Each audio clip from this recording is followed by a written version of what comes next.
Hey YouTube! Guitar safari day, well, amp safari. I was going to buy this last night, but miscommunicated with the guy a bit, kind of messaged him at lunchtime, forgot about it, messaged him at 4 o'clock after he'd replied at 2 o'clock, and then ended up not doing it yesterday. So, I'm just off to Bishopbriggs, which is where Jack Bruce is from originally, and Peter Capaldi, and okay, not quite Angus Young and Malcolm Young, but they're not far away. Bishopbriggs, then Springburn, so that should be exciting. Weather's quite nice, it's getting dark already, the winter's not quite over. It'd be nice when it starts to get a little bit more brighter. There's some scenery. Not Highland scenery, this is still Lowland. What's the camera doing?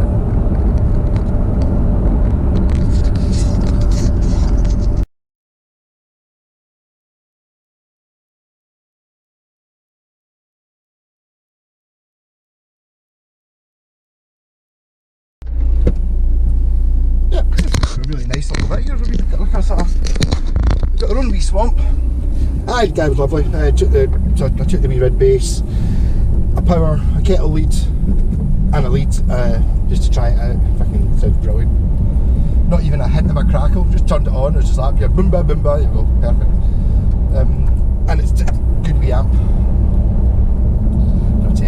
So they're there, we're kicking about. I wonder if maybe someone would want to buy it. It's like the art idea, I mean, the problem is Jen can't paint Tolex. Well, it never dries properly when you try and paint Tolex because it's kind of rubber.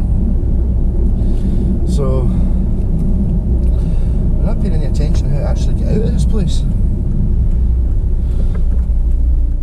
Did I come in? This is where I come in. I'm not sure I can come in this junction. Got a funny feeling this may be a one way. No, there we go. Pig! I reckon it can be done. Oh, I'll just go straight into the right hand lane, can't I? It's not big at all. Easy. So, I've done a nice pleasant little guitar safari. Sometimes the long ones aren't the best. I'm actually quite enjoying being back onto the looking up stuff on Gumtree and Facebook Marketplace. I'm kind of not. I'm using Jen as an excuse because she's kind of looking for more guitars. So I'm now looking on them again. Not for me. Obviously I don't need any more guitars. Please stop accumulating guitars. There's bloody many of them. I don't know. This wee amp is. I mean, bit of a clean. So obviously, why is it everyone who's got like an old amp or a guitar, they always never bother covering it when they're painting their house? It's always the thing, isn't it? They're always covered in white specks of emulsion. Oh, that car did not want to let me in there.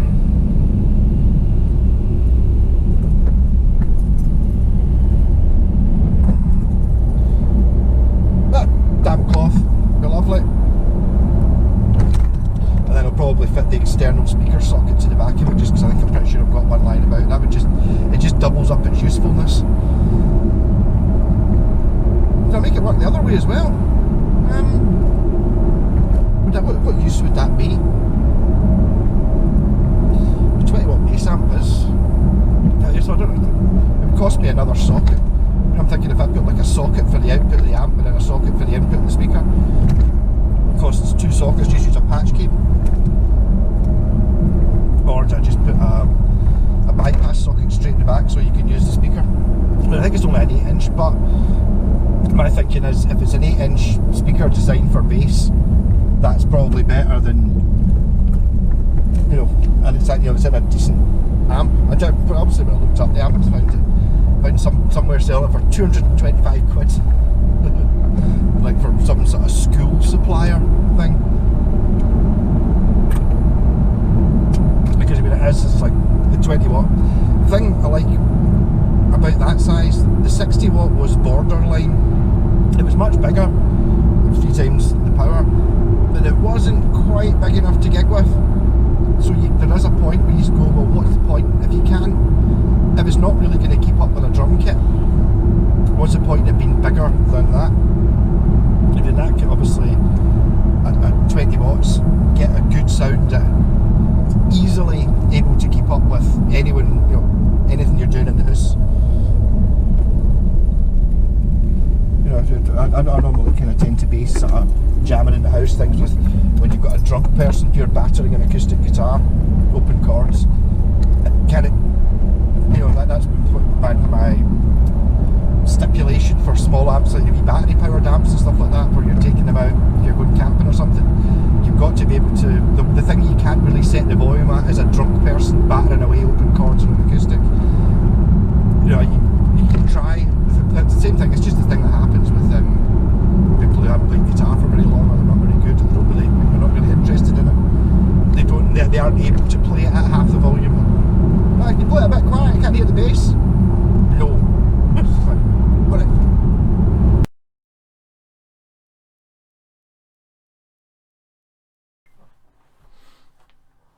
Hey, bass jam. Here's the bass amp that I picked up. The STAGG. Get a bit of a clean with a toothbrush on the top because it had paint on it. Looks brand spanking new. Got the volume at a quarter, everyone else at 12 o'clock. Playing the wee red bass.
Tries to get away from A, really annoying me, but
I'm trying to think whether the compressor does anything.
Difficult.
very precise, this amp. I'm really liking it.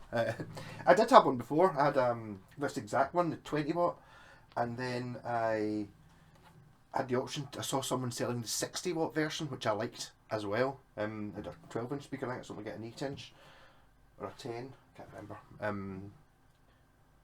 I just bought it. I basically bought it. I think it was 20 quid or something to swap it. And I sold the one I had for 20 quid and basically just upgraded. But I was kind of like, it was awful good. It's just that whole difference. It was this model of amp that really changed my mind on needing a wee bass amp for the house. Because I was just running it through, like, had the soft tech with a couple of 12-inch speakers. Like, yeah, of course it's a big amp. It's fine for playing the bass through, but that is actually better than any of these guitar amps I've got kicking about. And it's just a wee 20 watt, very simple. It's loud enough. The compressor, still not sure if it does anything, but I mean, that's me. So we're running a £20 rig.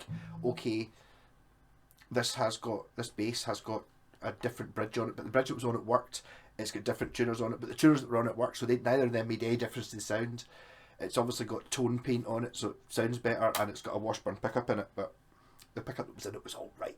And then a lead. Okay, so what's a lead cost? A fiver, a tenner, a £25 rig, and I've had £25 worth of fun out of it already just playing it. It's dead clean and new sounding. I think even compared to that, I think it's because it's so big. It's not as direct as that. Maybe it's just because I'm running through pedals and all that. There's always a sort of slight tension in the air with having lots of pedals on and lots of amps on, whereas that I've just got a lead going into it and that's all it needs. You can control quite a lot with the tone for the bass.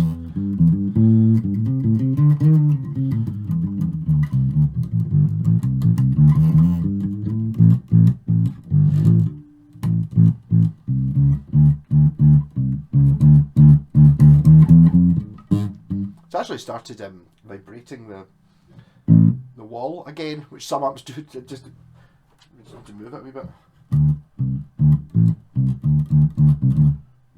To be honest, I think part of it's to do with I'm playing a D there, and all of these basses have got a D string on it. So when I go, they're all going.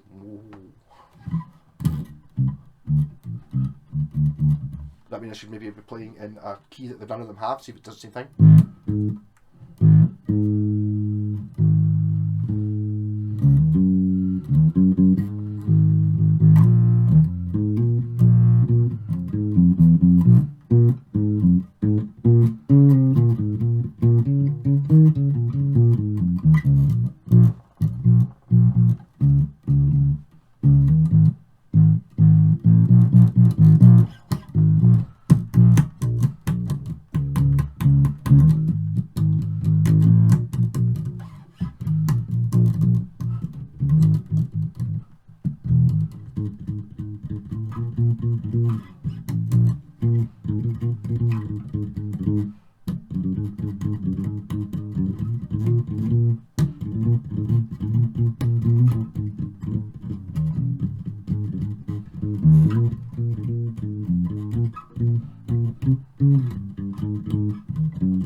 So I need to do sorry, I've just been playing nods for the last 15 minutes.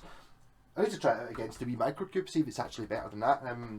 But I think the plan for this is it's going over to JPAX's studio so I can play the bass through it rather than the Microcube, which is really my portable jammy one. But it takes the metal grill comes off, so metal grill, Jen, you can have this amp if you paint this, and I'll play through it. I'm going to put a speaker socket on the back of it if it doesn't already have one. Have you looked at it? Ooh. Right, do you not need it? So it's just got a standard kettle plug in the back. I'm pretty sure it doesn't have a speaker out on it. Doesn't have any on it. Oh, it's ported. That's pretty cool. I knew it was ported actually because I cleaned it. So ported, just got a power input. I think I'll break into the speaker socket on it there. But I mean, look at it. It's in really nice looking condition. I don't, to be honest, think the STAGG badge will be staying off. Just obviously these 6 screws, panel comes off, get Jen to paint it, put it back together again. Power 26 watts. There you go. But of a really usable size. I'm gonna say you're not gigging with it, but it's probably not far off. Assuming you've got a DI, it doesn't have. It's got a headphone socket, which I don't think is what you want, because as soon as you touch a headphone socket, that's going to turn the amp off. Imagine if you just gave the sound guy your headphone socket. Ideally, I would rather have it so you had the, you know, like a DI out on it, which obviously just use a DI box and then run that at volume. I don't even know how loud it goes.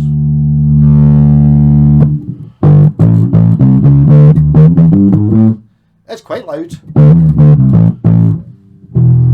but you kind of lost the sound when you get up there.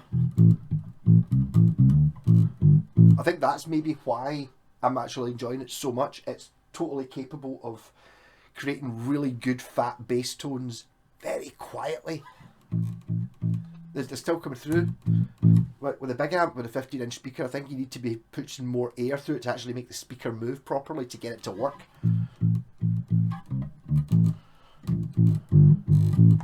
Just dead easy.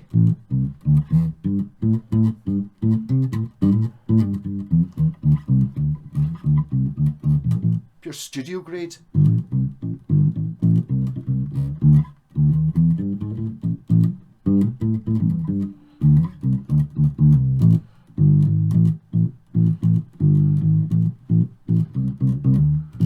I think I've got a feeling it'll sound much better actually on the floor as well. I think having it sitting on top of, well, I suppose it's probably sitting on top of something quite massive.